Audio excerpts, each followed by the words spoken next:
7 de la mañana con 2 minutos y vamos hoy a analizar detalles del juicio político al presidente de la República, Guillermo Lasso. Va a estar con nosotros también el presidente de la Corte Nacional de Justicia, Iván Saquicela, para hablar de esta gran polémica que además ha causado indignación en las autoridades de Fuerzas Armadas y Policía Nacional en el proceder de algunos jueces. Sí, y también, como ya lo adelantaba, seguiremos analizando cómo avanza este proceso de juicio político al presidente Guillermo Lasso, y para eso nos acompañará el asambleísta Esteban Torres. Y vamos a empezar justamente con esto, con el juicio político al presidente de la República. Los detalles de la renovación del contrato entre Flopec y Amazonas Tankers Pool fueron los temas en el segundo día de comparecencias en el juicio político al presidente de la República, Guillermo Lasso. Arenaro nos cuenta que uno de los principales testigos de los interpelantes no acudió y que la sesión no estuvo exenta de polémica entre asambleístas. El asambleísta de UNES, Roberto Cuero, volvió a ser protagonista en el segundo día de comparecencias en el juicio político al presidente Guillermo Lasso.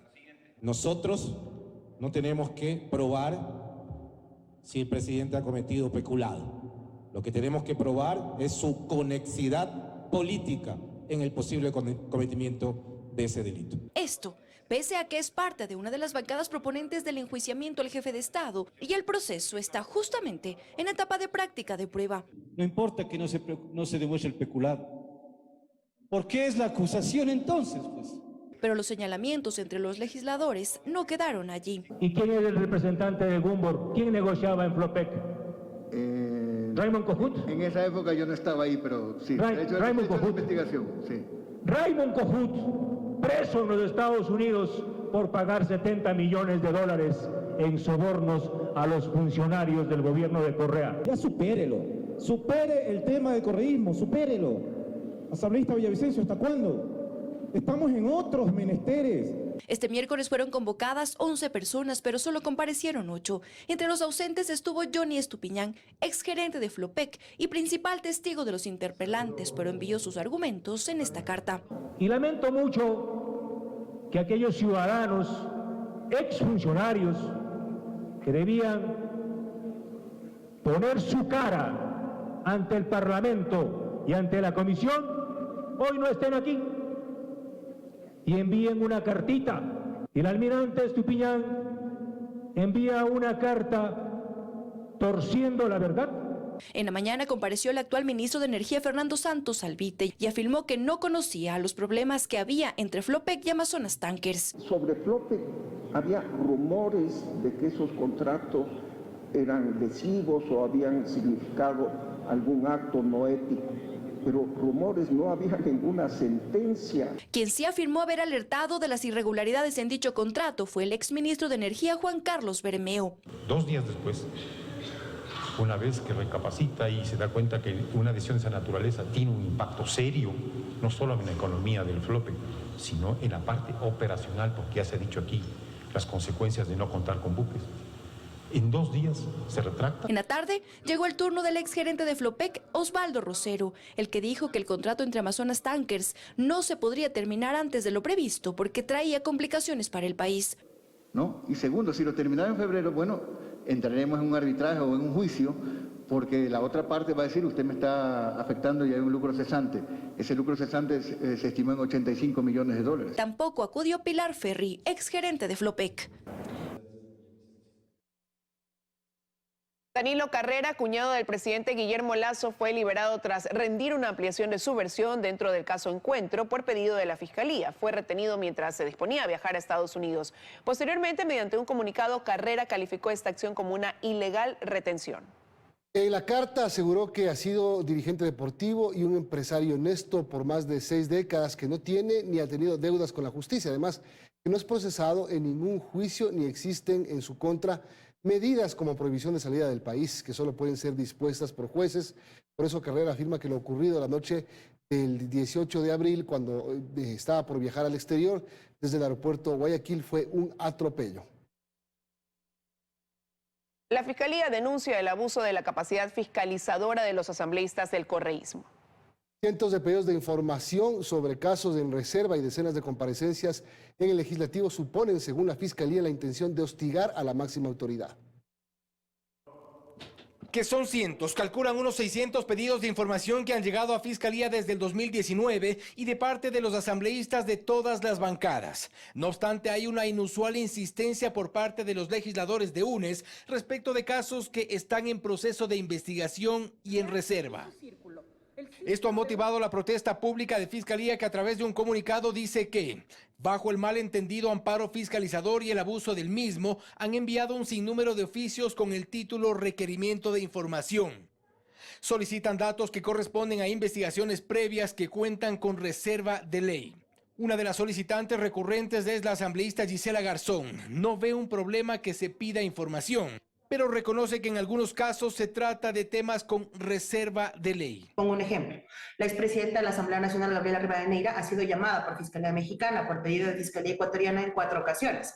Ustedes saben que la denuncia es una cosa y al inicio de las investigaciones eso ya se mantiene bajo reserva. ¿Por qué insistir? En el caso puntual mío, insistí para saber en qué estado estaba la denuncia. Si la respuesta viene que está en proceso de investigación y está en calidad de reserva, hasta allí no llego, digamos. Pero quería saber si ese proceso había avanzado. No obstante, la fiscal general Diana Salazar también ha sido requerida para comparecer al legislativo en al menos 40 ocasiones. Entre los pedidos de información y las comparecencias, hay personal que se ha destinado para este efecto. Y allí, según el comunicado, en Fiscalía creen que con este hostigamiento únicamente buscan asegurar la impunidad de los casos, puesto que los requerimientos de información se han convertido en una pesquisa sistemática, cuyo fin es controlar e intervenir en las actividades que resuelven dentro de las fronteras del Poder Judicial.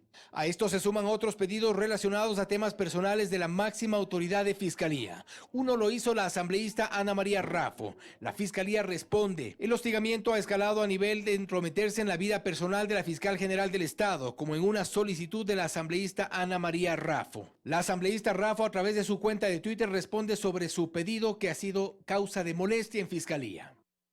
Lo cierto es que desde la bancada de UNES se ha intensificado el interés por ciertos casos, unos con sentencia ejecutoriada que involucran a exfuncionarios de sus filas y otros en investigación bajo reserva, que también involucran a los suyos.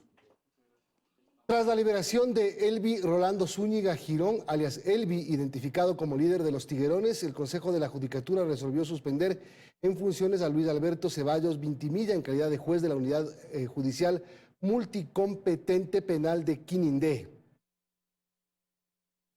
El magistrado dejó libre a Elvi en menos de 24 horas de haber sido capturado. Cabe recalcar que las Fuerzas Armadas interpusieron una denuncia para que se destituya del cargo a este juez. Sí, la decisión de Fuerzas Armadas y de la Fuerza de Tarea Conjunta fue presentar un documento en la búsqueda de la destitución del juez por la liberación del delincuente Elvi. Es una frustración para Fuerzas Armadas el hecho de que se detenga a los delincuentes e inmediatamente sean liberados por jueces corruptos. Estas mesas de seguridad que convocó la misma Corte Nacional de Justicia corrijan estas barbaridades, porque créanme, así no podemos darle lo que el país quiere, que es la tranquilidad y la seguridad. Nosotros estamos aquí dando cuentas a la Asamblea. ¿Por qué no les traen a estos jueces y fiscales que también le miren la cara a los asambleístas y les miren la cara a los ciudadanos y les digan por qué están haciendo eso? Si no tienen los pantalones para ejercer su función, pues simplemente renuncien.